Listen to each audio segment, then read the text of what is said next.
यानी 1 million visitors हर साल statue of unity में भी आ गए तो मुझे बड़ा आश्चर्य होगा यहाँ पर देख। यूनिटी इतना सुंदर नहीं है, स्टैच्यू इतना अट्रैक्टिव नहीं है। सकता हूँ कि अगर तुम्हें इन दो हस्तियों से मिलने का मौका या इनके साथ समय बिताने का मौका मिले तो तुम किसको चूज करोगे? I know you are beauty lover. तो कोई हाइट में तो 10 गुना का फर्क नहीं है यहाँ पे। तुमने इंजीनियरिंग की है फिर भी ऐसी बातें कर रहे हो। 20 ईयर्स इसे लग जाएंगे 3,000 करोड़ रुपए की कॉस्ट को ब्रेक इवन कर। ये आर्ग्यूमेंट सुनकर इकोनॉमी भी सोचे। मुझे मारो मुझे मारो।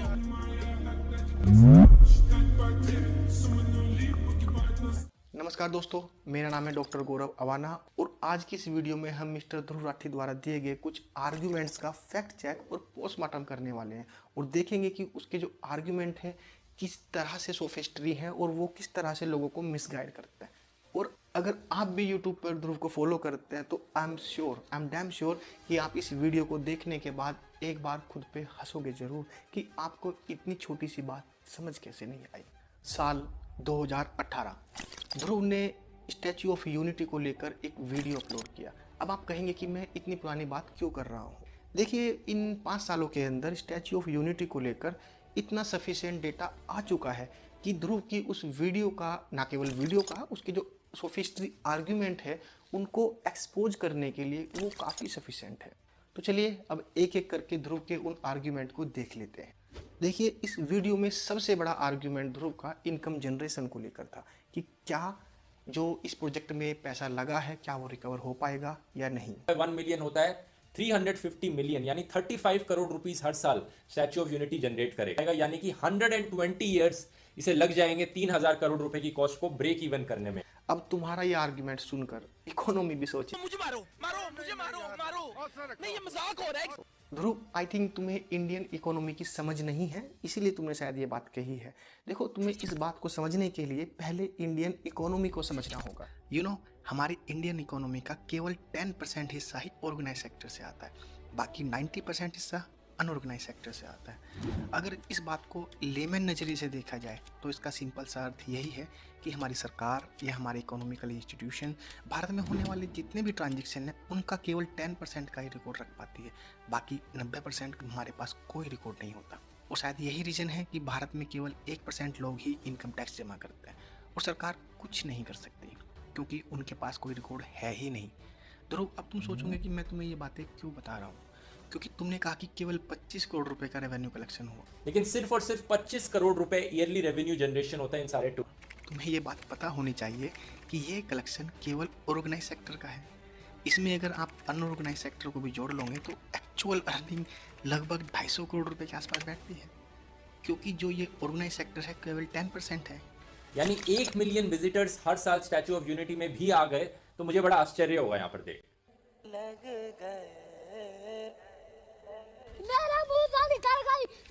दिसंबर 2022 में एक हफ्ते के अंदर 4 लाख लोगों ने स्टैच्यू ऑफ यूनिटी को विजिट किया। अगर मैं इसे पूरे साल में कन्वर्ट करूं तो अप्रोक्स 15 से तकरीबन 18 मिलियन लोगों के आसपास ये डेटा बैठता है। और तुमने क्या बोला था कि 1 मिलियन भी मुश्किल से आएंगे। और अगर मैं इनकम जनरेशन की बात करूं तो ऑर्गेनाइज और अनऑर्गेनाइज दोनों सेक्टर से कुल मिला के इससे इनकम जो जनरेट होगी वो तकरीबन 500 से 600 करोड़ रुपए के आसपास बैठेगी। इस हिसाब से तो जो 3,000 करोड़ रुपए की अमाउंट इसे बनाने में लगी है वो 6 से 7 सालों में निकल आएगी। क्योंकि जो सरकार ने टैक्स का पैसा लगाया है वो सरकार की ट्रेजरी में वापस आना चाहिए, तभी यहाँ पे सही तरीके से रिटर्न ऑफ इन्वेस्टमेंट कैलकुलेट होगा। खैर, बात इतनी आसान नहीं है। टूरिज्म इकोनॉमी को शायद तुमने अभी समझा नहीं। स्विट्जरलैंड जैसे देश की पूरी इकोनॉमी टूरिज्म पर टिकी है। और हाँ, जिसे तुम बार बार अर्निंग बोल रहे हो, आखिर ये किसकी अर्निंग है? सरकार की। सरकार अर्न करके कहाँ जाएगी? सरकारों की हमेशा कोशिश होती है कि लोगों के पास पैसा आए, वही उसकी असली अर्निंग है। चलो एक एग्जाम्पल देके बताता हूँ। रसिया का ट्रांस साइबेरियन रेलवे लगभग 9,000 किलोमीटर लंबा है, लेकिन ये रेलवे हमेशा नुकसान में चलता है। वाई? लेकिन इससे रसिया को होने वाले सोशल बेनिफिट बहुत ज़्यादा है। चाइना और जापान के अंदर बुलेट ट्रेन हमेशा नुकसान में चलती हैं, लेकिन उससे समाज को होने वाले फ़ायदे उस नुकसान से बहुत ज़्यादा बड़े हैं, क्योंकि वहाँ की जनता जॉब के लिए 300 से 400 किलोमीटर तक भी अप डाउन कर लेती है। इसी वजह से उनका इकोनॉमिकल स्केल बहुत तेज़ी के साथ बढ़ा है। उन्होंने देश में एक ऐसा इंफ्रास्ट्रक्चर खड़ा किया है जो खुद अर्निंग करके सरकार को नहीं देता, लेकिन उसकी बड़ी बड़ी सिटीज़ और इकोनॉमी आज इसी की देन है। ज़्यादा दूर जाने की ज़रूरत नहीं। हमारे देश में सरकारी स्कूल और यूनिवर्सिटी भी तो नुकसान में चलती हैं। सरकार को इससे कोई अर्निंग नहीं, लेकिन समाज को इससे मिलने वाले फ़ायदे की तो मैं बात भी नहीं कर सकता। और जस्ट इमेजिन, अगर तुम्हें इन देशों का इकोनॉमिकल एडवाइज़र बना दिया जाए तो क्या तुम ये मेट्रो या फिर इस तरह के जितने भी प्रोजेक्ट हैं जो सरकार को इनकम करके नहीं दे रहे, क्या तुम बंद करा दोगे?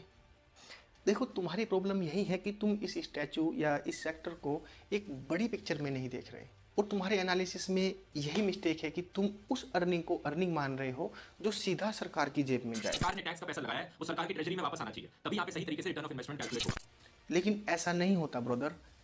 लोगों की इनकम देश की इनकम है। और तुम्हारा अगला आर्ग्यूमेंट स्टैचू की कॉस्ट को लेकर था। $18 मिलियन। तो आप यहाँ पे कंपैरिजन करो जरा। वर्ल्ड का सेकंड टॉलेस्ट स्टैचू $18 मिलियन में बन गया और वर्ल्ड का टॉलेस्ट स्टैचू $180 मिलियन में बन रहा है। 10 गुना का फर्क है यहाँ पर। और अगर आप हाइट का कंपैरिजन करो तो स्टैचू ऑफ यूनिटी की हाइट है 182 मीटर्स और उस टेंपल स्प्रिंग टेंपल बुद्धा की हाइट है 128 मीटर्स। तो कोई हाइट में तो 10 गुना का फर्क नहीं है यहाँ पे। तो यहाँ कम ऑन ध्रुव यार, तुमने इंजीनियरिंग की है फिर भी ऐसी बातें कर रहे हो। तुम्हें इस बात का पता होना चाहिए कि हर एक डिजाइन या स्ट्रक्चर का एक सैचुरेशन पॉइंट होता है जिससे आगे जाना बहुत मुश्किल है, या यूँ भी कह सकते हैं कि वो कॉस्ट इफेक्टिव नहीं रहता। चलो तुमसे इंजीनियरिंग वाली भाषा में बात करता हूँ। कभी कंप्यूटर या मोबाइल यूज किया है? ऑब्वियसली किया होगा। लेकिन क्या तुम्हें पता है, आज से कुछ साल पहले जब कंप्यूटर का डेवलपमेंट होना शुरू हुआ तो स्टार्टिंग में सीपीयू की जो क्लॉक थी वो 500 मेगाहर्ट्ज़ 600 मेगाहर्ट्ज़ ऐसी होती थी। फिर धीरे धीरे 1 गीगाहर्ट्ज़ 2 गीगाहर्ट्ज़ और ये बढ़ते बढ़ते आज 5 और 5.5 समथिंग के आसपास आके रुक गई, और कोई भी कंपनी इससे ऊपर जाने की कोशिश नहीं कर रही। पता है क्यों? क्योंकि इससे ऊपर जाने पर पावर और हीट एक्सपोनेंशियल तरीके से आगे बढ़ने लगती है। ऐसा नहीं कि कंपनी 5 या 6 गीगाहर्ट्ज़ से ऊपर नहीं जा सकती, बिल्कुल जा सकती है। क्लॉक स्पीड में केवल 15 से 20% की ग्रोथ करने पर ही पावर और हीट मैनेजमेंट इतना ज़्यादा बढ़ जाएगा कि उसे मेंटेन करने के लिए पूरे सिस्टम की कॉस्ट 200 से 300% बढ़ जाएगी। इसलिए कोई भी कंपनी इससे ऊपर जाने की कोशिश नहीं कर रही। देखो, इन सिंपल वर्ड यार, ये इंजीनियरिंग लाला की दुकान नहीं है जहाँ 1 किलो चीनी 50 रुपये की और 2 किलो चीनी 100 रुपये की मिलती है। ये इंजीनियरिंग है ब्रदर। थोड़ी हाइट बढ़ने पर जो उसकी जो प्राइस है वो एक्सपोनेंशियल तरीके से आगे बढ़ती है। देखो, जिस स्प्रिंग बुद्धा की तुम बात कर रहे हो वो सन 2002 के आसपास बनी। उस समय कॉपर की जो प्राइस थी $0.6 के आसपास थी, जिसकी कीमत बढ़ के 2018 में लगभग $3 के आसपास होगी। इट मीन्स कि पिछले इन 15 सालों के या 16 सालों में इसके प्राइस लगभग 5 टाइम्स बढ़े हैं। अब तुम खुद समझदार हो, हिसाब लगा लेना। देखो, तुम्हारा अगला आर्ग्यूमेंट स्टैचू की ब्यूटी को लेकर था। स्टैचू ऑफ यूनिटी इतना सुंदर नहीं है, स्टैचू इतना अट्रैक्टिव नहीं है। तुम्हारा इस तरह का क्रिटिसिज्म सुनकर मुझे हंसी आई, और उससे भी ज़्यादा मुझे तुम्हारी सोच पर तरस आया। अब मुझे नहीं पता कि ब्यूटी का तुम्हारी नज़रों में क्या मायने हैं। बस मैं एक बात कह सकता हूँ कि तुम्हारा वो कमेंट तुम्हारी सोच को रिफ्लेक्ट करता है, तुम्हारी जो एक पैटर्न है चीज़ों को देखने का उसको रिफ्लेक्ट करता है। और तुम्हारे इस कमेंट के बाद मैं जस्ट इमेजिनेशन कर सकता हूँ कि अगर तुम्हें इन दो हस्तियों से मिलने का मौका या इनके साथ समय बिताने का मौका मिले तो तुम किसको चूज करोगे। I know you are beauty lover. जो लोग इस वीडियो को देख रहे हैं वो भी नीचे कमेंट में लिख के ज़रूर बताएं कि ध्रुव ने किसे चूज किया होगा। खैर, एक समझदार इंसान की नज़रों में मॉरलिटी, वैल्यूज़ या पवित्रता से ज़्यादा ब्यूटीफुल चीज़ कोई नहीं हो सकती। तुम्हारा अगला आर्गुमेंट गांव वालों के विरोध को लेकर था। 22 विलेजेस के सरपंच ने एक लेटर लिखा है, एक चिट्ठी लिखी है मोदी जी को, जिसे कुछ शब्द मैं आपको पढ़कर सुनाता हूं। These forests, rivers, waterfalls, land and agriculture supported us for generations. We survived on them, but everything is being destroyed now, and celebrations are also planned. Don't you think it is akin to celebrating someone's death? ये villagers का कहना है प्रधानमंत्री मोदी जी को। यहाँ doctor Praful एक tribal leader हैं, कहते हैं कि this project has been carried out for destruction. ये बात बिल्कुल सही है कि ऐसे प्रोजेक्ट में लोगों का विस्थापन होता है, जो कि बिल्कुल दुखद है, लेकिन हमें देश की ज़रूरतों को समझना पड़ेगा। सन 2002 जब दिल्ली मेट्रो बनी तो वहाँ से कुछ लोगों को हटाना पड़ा, लेकिन आज इसे दिल्ली की लाइफलाइन कहा जाता है। तुमने कहा कि आसपास के लोगों ने इस प्रोजेक्ट का विरोध में सरकार को लेटर लिखा है। चलो इस पर भी बात कर लेते हैं। हमारे देश में बहुत NGO हैं जिन्हें देश को तोड़ने के लिए बाहर से फंडिंग मिलती है, जो किसी भी अच्छे प्रोजेक्ट के खिलाफ लोगों को भड़का के आंदोलन करने लगते हैं।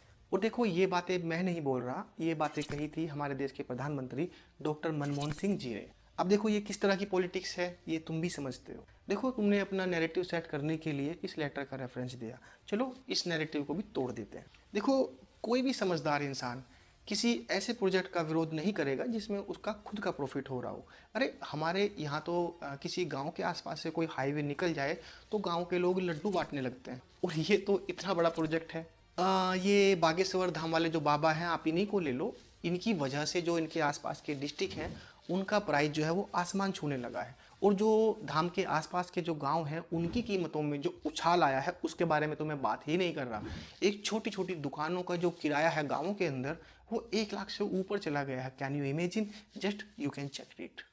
और तुम्हारा फाइनल आर्ग्यूमेंट पॉलिटिक्स को लेकर था कि बीजेपी इस स्टैचू का पॉलिटिकल बेनिफिट लेने की कोशिश कर रही है। पॉलिटिक्स और प्राइड एक ऐसा एस्पेक्ट रह जाता है जो कि मुझे लगता है सबसे इंपॉर्टेंट रीजन था इस स्टैचू को बनाने का, और पॉलिटिक्स खेलने का एक नया तरीका है। हाँ, तुम्हारे सभी आर्ग्यूमेंट में मैं इस आर्ग्यूमेंट से एग्री करता हूँ कि हाँ बीजेपी की क्या हर एक पार्टी जो भी उसने काम किए हैं उनका बेनिफिट लेने की कोशिश करती है।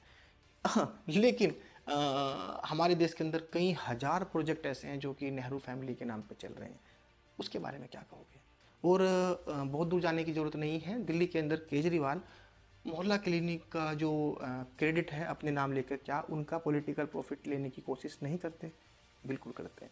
ये तो देखो हमारे देश की एक तरह से परंपरा बन चुकी है। अब ये कितनी सही है कितनी गलत है मैं वहाँ जाने की कोशिश नहीं कर रहा, हाँ लेकिन इतना कह सकता हूँ कि ये बात तो बिल्कुल भी सही नहीं है कि तुम करो तो कैरेक्टर डीला, मैं करूँ तो रासलीला, ये सही नहीं है।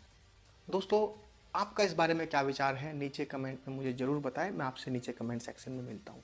और अगर आपको ये वीडियो पसंद आया हो तो एक लाइक और सब्सक्राइब करके ज़रूर जाए, और हो सके तो इस वीडियो को ज़्यादा से ज़्यादा अपने दोस्तों के बीच में शेयर करें ताकि ये वीडियो ध्रुव राठी तक पहुँच पाए, ताकि उसे भी पता चले कि लोग उसकी बातों को आंख बंद करके नहीं सुनते। तो चलिए मिलते हैं किसी ऐसी वीडियो में, तब तक के लिए बाय बाय।